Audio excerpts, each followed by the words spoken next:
Hello everybody and happy Friday! This is going to be a lengthy Friday Reads video. I can tell because I have so many miscellaneous things to put into one video. I had to make myself an outline so that I wouldn't forget any of them. That's just kind of the day I'm having. That's the kind of week I'm having. I'm going on vacation at the end of October, and as is typical for my life, I get incredibly busy in the week leading up to a vacation because I want to get all this stuff done and I want to come home and not have to jump back into the to-do list and the house cleaning and all of that. So I've been busy with work and around the house and in the garden and with all the reading and all the projects I'm trying to get finished and stuff. So let's just get into it. So first up is the housekeeping. Number one, the next Stitch and Bitch live show is going to be on Rhea's channel, The Book Finch, this Sunday, which is the 18th. It'll be at the usual time, which is 1 p.m. Central. That's 7 p.m. British summertime, I think, and then 10 p.m. or 9 p.m. I can't remember. Time zones, help! Something like 9 p.m. I think EET. I'm really not good at time zones right now. So yes, come and join us. We will be working on our craft projects and talking about what we are reading and watching and all of that fun stuff. Join us in the chat and share what you are doing as well. The second piece of housekeeping for me to talk about is that I'm going on vacation. I will be out of town for the last week in October, and I mention this because one, I don't know if I will have time to pre-film videos for that week, so it may end up being a skip week for me while I am pretty much away from the internet. The second thing is that as part of this trip, I am taking my personal computer out to my brother's place for him to completely gut it and rebuild it with new components. It needs to be done because my editing software is not working very well with my older specs and everything, so I have to upgrade my editing computer, and I'm very nervous about this. I am just envisioning that it'll get rebuilt and I'll have some sort of difficulty reinstalling Windows or reinstalling all of my applications and stuff. So if I am gone for more than a week at the end of October, it's probably because I don't have a way to edit videos. Let's hope it doesn't come to that, but just covering the bases. I've been kind of putting off doing this because it terrifies me. I've never had a custom-built computer that needed to be upgraded before, and this is why I've gone crying for help to my brother, who actually enjoys building computers himself. He spec'd out my first computer and then he told me what to buy to upgrade this time around, so he can handle that for me. Thank you, dearest brother. So that's the housekeeping. Now let's talk about what I'm currently reading, what I'll be picking up next, some book mail, and then the crafts segment. I just realized that I'm currently reading 5 books at one time, and that is about 2 books too many for me. This is why I haven't been finishing things very quickly, is I'm trying to read too many things at the same time. But firstly, I am nearing the end of Precursor by C.J. Cherryh. This is the 4th book and the start of the 2nd trilogy in the Foreigner series. This is a science fiction, and I am buddy reading this with Kazan from Always Doing. We buddy read the first 3 books together and decided to continue with this one. I think we are both very much enjoying it. I won't speak for Kazan at this point, but I am loving this book, and it's so good because of all the stuff that's happened in the first 3 and seeing how things have changed, and it's so good. It's so good. I am also reading 2 of the Otherwise award winners. I kept meaning to get another batch wrap-up done for that particular reading project, and I just haven't finished a couple of more things. So my challenge for today is to finish The Drowning Girl by Caitlin R. Kiernan. I'm a little bit more than halfway through this book, and it's a pretty fast read when I set aside the time for it. I'm really enjoying this, and it's actually a book that I've heard many great things about. It's quite critically acclaimed, and I'd always chosen to not read it because I thought it was like really dark horror, and it's not. It's kind of like supernatural, psychological, suspenseful stuff, but I'm not actually finding it to be tense or too dark or scary at all. But it's told in such an interesting way. I think I'll have quite a bit to say about it when I'm done reading it. And then the otherwise award winner that I'm currently reading is Baba Yaga Laid an Egg by Dubravka Ugrasic. This one I have out from Interlibrary Loan, which is why I can't show it to you. There's a massive sticker on the front of it.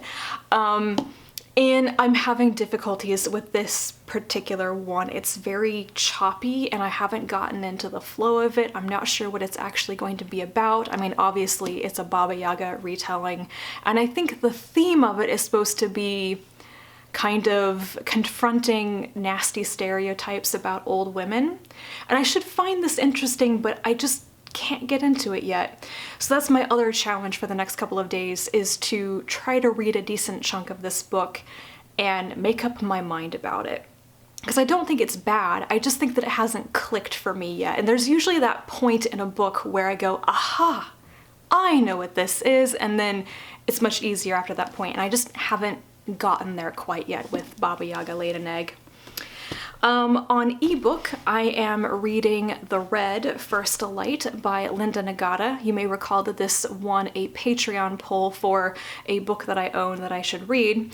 And I have started it, but I've only gotten a couple of chapters in. I'm liking it. I was immediately impressed with the writing, which isn't surprising. I've read some short stories by Linda Nagata that I thought were very, very well written.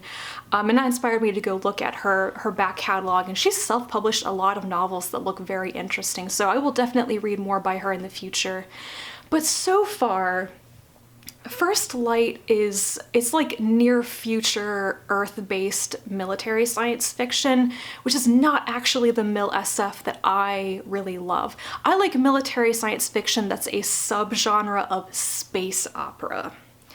And this is not that at all. It actually is a book that my dad would probably really like, so if he isn't aware of this one, I'll have to tell him about it. I'm going to finish it because I do think it's interesting, but I'm not so sure that I'll continue with the trilogy. Once I finish this, I'll probably move on to something else by Nagata. So yeah, I've started that one and I will get through it over the next week or so. And then my audiobook right now is The Professor and the Madman by Simon Winchester, I believe. A Tale of Murder, Insanity, and the Making of the Oxford English Dictionary. I don't remember where I came across this book, but I'm in the process of cleaning up and processing 10 pounds of green beans, and I needed an audiobook, so I started listening to it, and it seems to be the historical, like this is nonfiction, tale of two men influential in the creation and shaping of the Oxford English Dictionary, and that's interesting to me. So I'm reading that, and today I also just got the audiobook of Attack Surface by Cory Doctorow. It's the third book in, is it a series? I don't remember if it's a series or not. I think it's actually a trilogy now that began with Little Brother. These are young adult science fiction novels about basically the surveillance state that we currently live in. I read the first two books years ago. I don't think I've ever mentioned them here on this channel before. But Little Brother terrified me when I read it.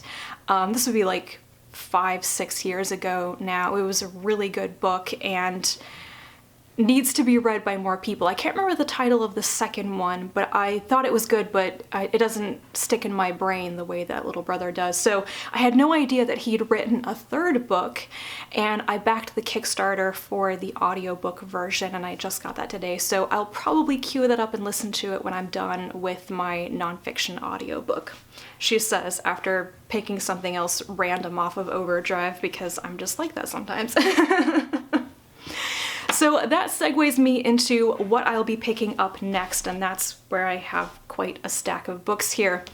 So I did one more Patreon poll for October for a book that I own that I should read. The options this time were new books, like new releases, and the winner is The Relentless Moon by Mary Robinette Kowal. As you can see, it has a bookmark in it. I started reading it. I got 50 pages into it when I first got the book back in July, and then I set it down because I was watching 6 hours of Zoom webinars for Worldcon and I didn't get back to it. So this nice fat book will be my next thing that I pick up that I own, I guess.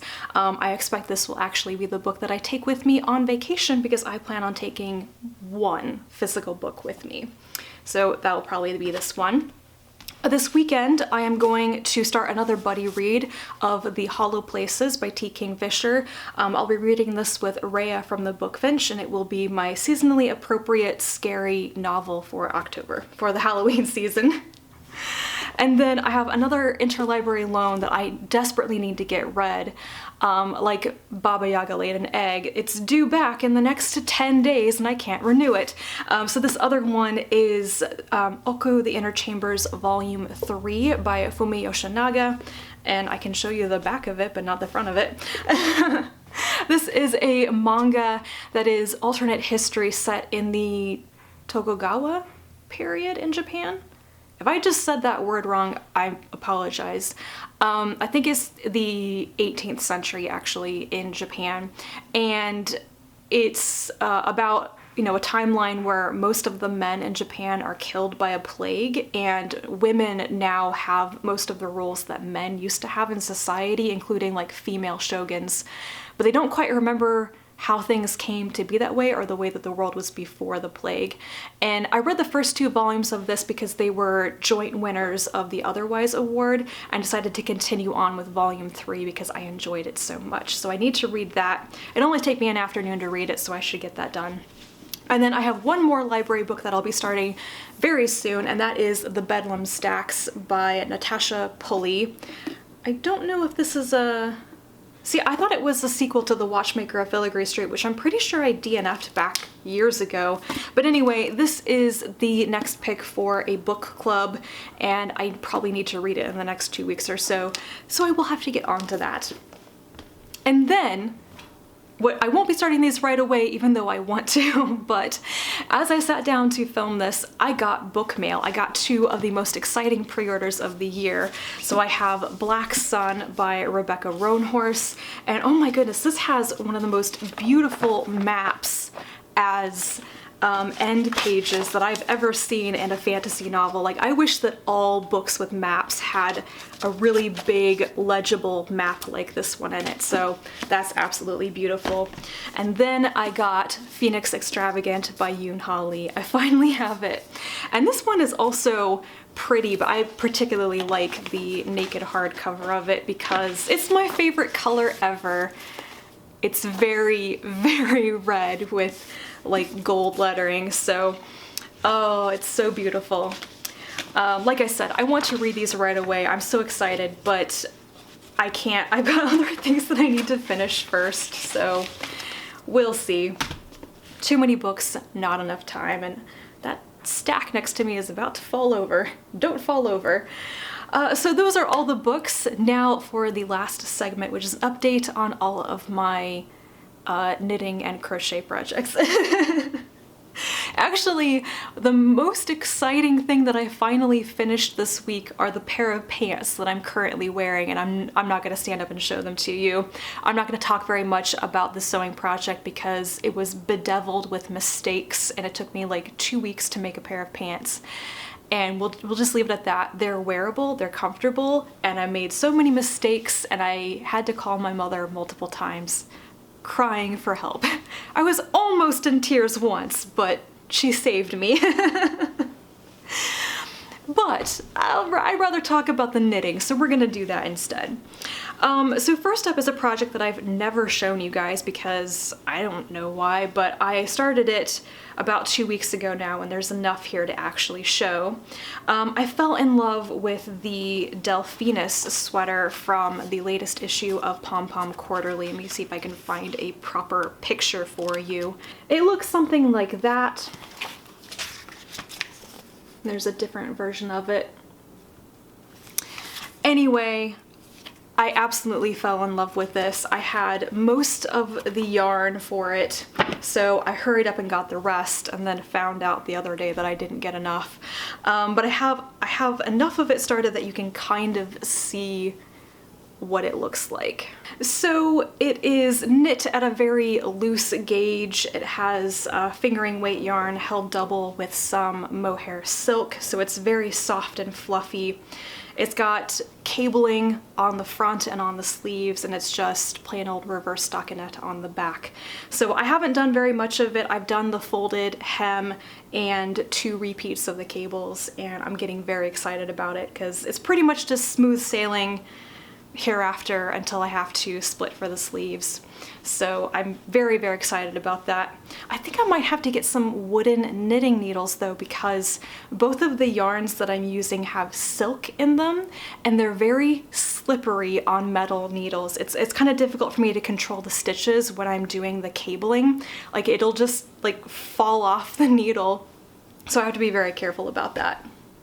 My other knitting project also involves cabling, and that is the Mafati wrap that I've talked to you guys about a couple of times before, using the green and the brown yarn. It's a bit bunched up on the needles and needs to be blocked and everything, but I still have quite a ways to go. This green side is the right side according to the pattern, but I actually like the brown side a little bit better. I think that the brioche cable pops a bit more with the brown on this side. So if you don't know, brioche is a form of double knitting where you can have one color on one side and a different color on the other side. So that's why the cables look like that. And this is my plain knitting right now, just kind of mindless knitting. It may not look like it because it's got cabling and brioche, but it's a very simple 4-row repeat, and I can pretty much do it in my sleep now.